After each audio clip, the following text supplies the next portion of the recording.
Eh bien bonjour, bonsoir à tous et bienvenue dans cette nouvelle vidéo dans laquelle nous allons parler spécifiquement du test de Tukey. Alors tout simplement parce que j'ai eu des retours comme quoi, euh, voilà en fait on a l'étendue qui peut paraître un peu complexe à calculer. Et c'est vrai qu'en fait l'étendue c'est un peu la spécificité à maîtriser pour un seul test, celui de Tukey.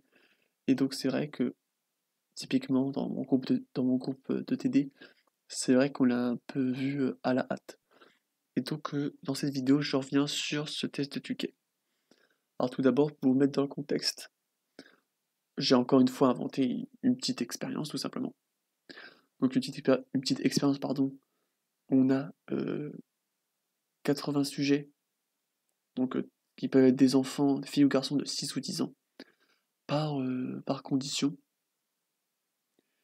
Et par exemple, là, ce qu'on disait, c'est que c'était, par exemple, là, j'ai pensé au temps d'écran par jour en minutes, donc 100, 160, 140, 200. Donc là, avec le test de Tukey, ce qu'on va vouloir faire, c'est comparer, une fois ces résultats obtenus, chaque moyenne une à une. Donc typiquement, là, ce qu'on va faire, c'est qu'on va comparer le 100 au 160, le 100 au 140, le 100 au 200, etc., etc. Ça va faire un total de 6 contrastes. Aussi, juste avant de commencer, ce qui est pas mal, c'est de connaître le DDL. Donc avant de faire ce petit, le test de Tukey en fait. Là pour le DDL, je vous rappelle juste, là on est en plan boîtier à deux facteurs, comme vous voyez sur le plan ici. Ce qui fait que le DDL, c'est le DDL de l'erreur. Donc le DDL de l'erreur, c'est toujours ça qui compte pour trouver le F critique. Et donc le DDL de l'erreur, c'est ici le DDL entre parenthèses AB. Vous voyez, ça c'est l'erreur en fait. Et pour trouver son DDL, ce qu'il faut faire ici donc, c'est A fois B fois S-1. Donc le S-1 entre parenthèses. Donc pour le A, on a deux modalités. Pour le B, on a aussi deux modalités.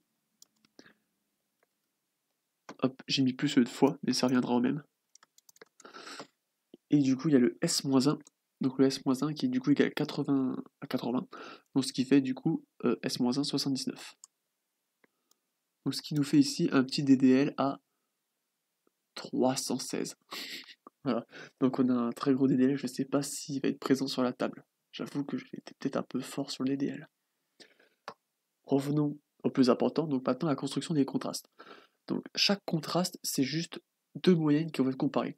Donc tout d'abord, si vous voulez, soit vous mettez le mu AB, soit vous faites, comme je vais le faire pour que ce soit plus simple, on va on va attribuer un numéro de groupe à chaque condition. Typiquement, 6 ans filles, je dis que c'est le groupe 1, 10 ans filles, groupe 2, 6 ans garçons, groupe 3, 10 ans garçons, groupe 4. Voilà, on peut imaginer ça. À partir de ça, on va pouvoir faire les différents mu. Ou par exemple, on peut faire mu1 moins mu2, ce qui correspond donc à comparer les deux moyennes des filles, tout simplement.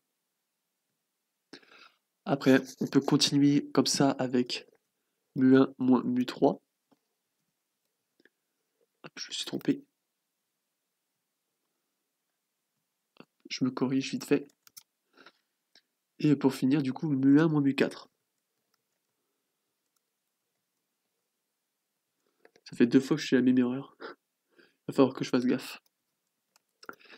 Du coup, là, mu1 moins mu3, ça revient à comparer les filles de 6 ans avec les garçons de 6 ans. Et mu1 moins mu4, ça vient à comparer les filles de 6 ans et les garçons de 10 ans. Voilà. Après, on peut continuer comme ça avec mu2 moins mu3, où là on compare du coup les filles de 10 ans avec les garçons de 6 ans.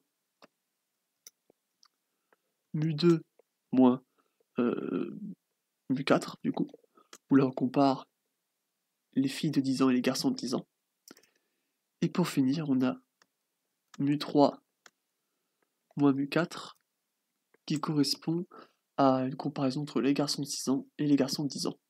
Donc là, on imagine que là c'est groupe 1, groupe 2, groupe 3, groupe 4. Donc je rappelle, les mu, c'est les moyennes projetées à la population en fait.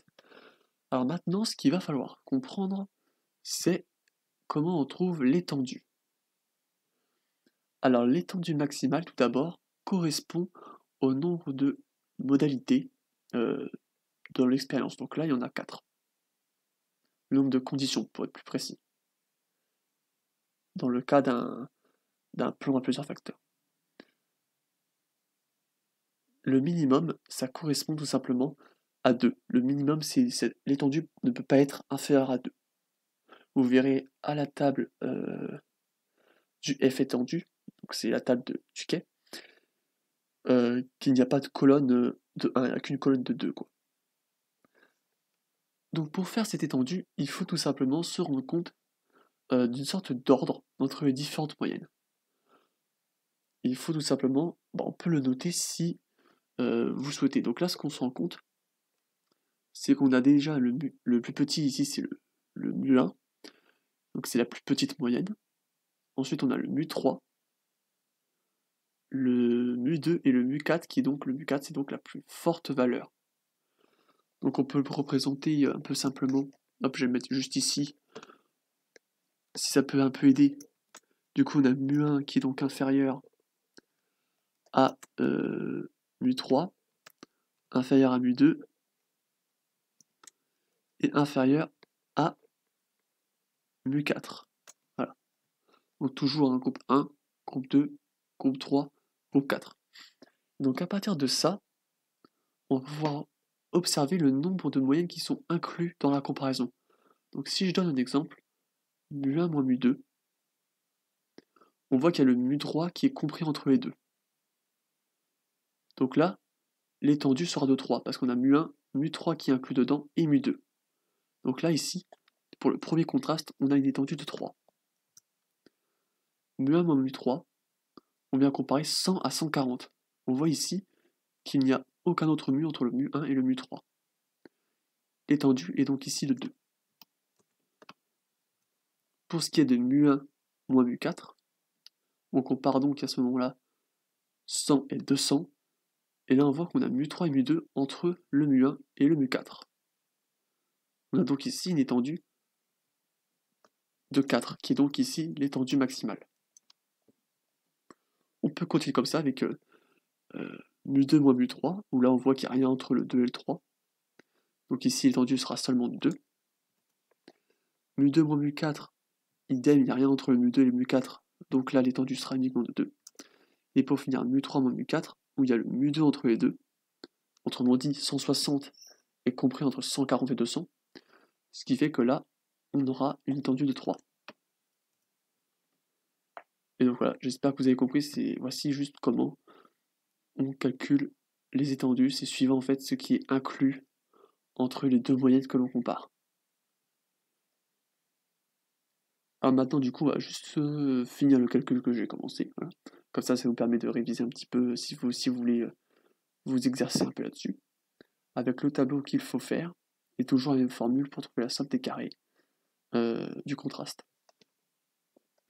Du coup là on a un groupe 1 qui a une moyenne de 100, un groupe 2 qui a une moyenne de 160, un groupe 3 qui a une moyenne de 140, et un dernier groupe qui a une moyenne de 200. Donc après du coup, si on prend le psy 3, parce que le psy 3 du coup, c'est celui qui a la plus grande étendue, il faut toujours commencer par calculer les contrastes avec la plus grande étendue. On s'arrête dès qu'on a un résultat qui est non significatif. Voilà. Donc typiquement, si le 4, déjà si l'étendue de 4 n'est pas significative, ça ne sert à rien d'aller calculer les 3 et les 2, rien ne sera significatif. Tout simplement parce que l'écart entre les moyennes deviendra en fait de plus en plus faible. Autrement dit, si la différence entre 100 et 200 n'est pas significative, il n'y a aucune raison que celle entre 100 et 140 soit significative, au sens où c'est déjà plus restreint. Je ne sais pas si vous voyez là où je veux en venir. Donc pour le CA, donc, on se concentre uniquement en contraste 3. Hop, pour pas que je me perde. Et donc on utilise le mu1 une fois, donc là c'est le coefficient de pondération. Le groupe 2 on l'utilise pas dans ce contraste, le groupe 3 non plus, et le groupe 4 on l'utilise moins une fois. Ici si on fait la somme des coefficients de pondération, on obtient bien 0. En faisant maintenant la multiplication, on obtient 100, 0, 0, et ici on obtient du coup moins 200. Si on fait la somme, on obtient du coup ici moins 100. Alors j'ai peur que pour mon exemple, j'ai fait des nombres un peu trop gros. Maintenant on peut faire les CA au carré, donc là 1, 0, 0, 1. Si on fait la somme, ça fait 2. Donc maintenant pour faire le calcul c'est toujours le même. Le calcul pour trouver le somme des carrés du contraste, c'est toujours égal au nombre de sujets, donc ici le 80, auquel on vient multiplier les MA fois CA, qu'on vient ensuite mettre au carré. Et pour finir, on divise par les CA au carré. Voilà. Donc là, on obtient un truc de 400 000. J'ai vraiment abusé. J'ai vraiment abusé sur mon exemple. Il est vraiment trop gros, en fait. Et du coup, pour le f de comparaison, ce qu'il faut faire... Alors, je rappelle un truc. Le f de comparaison, c'est le carré moyen du contraste divisé par le carré moyen de l'erreur. Et ici, en fait... ce qu'il faut savoir, c'est que la somme des carrés du contraste est égale au carré moyen du contraste. Donc, autrement dit, le carré moyen du contraste est ici aussi égal à 40 000. Ou sinon, vous savez quoi, je crois que j'ai un petit peu triché. Je vais pas mettre 20, je vais mettre 200. On va tester en mettant 200. Pour pas avoir un f trop énorme. Parce que du coup, le f, bah, il est égal à la somme des carrés, ou au carré moyen, vu que c'est la même valeur, du contraste divisé par le carré moyen de l'erreur. Donc ici, dans un plan emboîté à deux facteurs, c'est le carré moyen intra, donc entre parenthèses AB. C'est comme ça qu'il est noté. Et donc là, on a un f à 2000. Donc je pense que peu importe, il sera toujours significatif. J'ai vraiment abusé sur les nombres. J'aurais peut-être dû le mettre en heures, maintenant que j'y pense. Mais vous voyez l'idée. Donc maintenant, on va quand même chercher ce petit f critique. Et pour ça, je reviens tout de suite parce que j'ai juste cherché la table de Tukey, la table du f étendu. Hop, me revoilà. Alors du coup, ça c'est juste pour la fin de la vidéo. Pour trouver le f critique dans la table de Dennett, ce qui nous intéresse dans les colonnes, comme je l'ai dit dans la précédente vidéo que j'ai faite tout à l'heure, c'est ce qui compte dans les colonnes, c'est l'étendue de la comparaison. Donc là ici, comme on l'a vu, le contraste 3 a une étendue de 4. Donc ce qui nous intéresse, c'est la colonne numéro 4. Et pour la ligne, c'est le DDL de l'erreur. Donc là, le DDL est de 316. Alors je pense qu'il n'y a pas la ligne de 316 dans la table du f étendu. Donc là, soit on prend le 120, soit on prend l'infini, dans mon cas. Par contre, le 4, c'est... Ok, le 4, c'est là. Donc globalement, si on veut prendre les valeurs les plus sévères, il faut qu'on arrondisse à 120. Donc on est à 6,77 et 10,13. Donc ce qu'on peut faire, c'est préciser du coup que vu qu'il est absent de la table, le petit 316, on va prendre tout simplement 120. Et que du coup, les valeurs sont de 6,77 et 10,13. Donc ça, ce sont les valeurs critiques. Donc je rappelle... Hop, je remets ça bien. Donc je rappelle juste, du coup, le 6,77, c'est pour un seuil de significativité alpha à 0,05. Et le 10,13, c'est pour un seuil de significativité alpha à 0,01. Donc là, dans tous les cas, on voit bien que je suis très très très loin. Je suis très amplement significatif. Et donc ensuite, ce qui va venir se passer, c'est qu'on va petit à petit faire les étendues les plus faibles. Donc ensuite, ce qu'on va venir faire, c'est faire le contraste 1 et contraste 6, parce que c'est eux qui ont les étendues de 3. Et si on a toujours des résultats significatifs, on pourra faire les différents contrastes avec des étendues de seulement 2.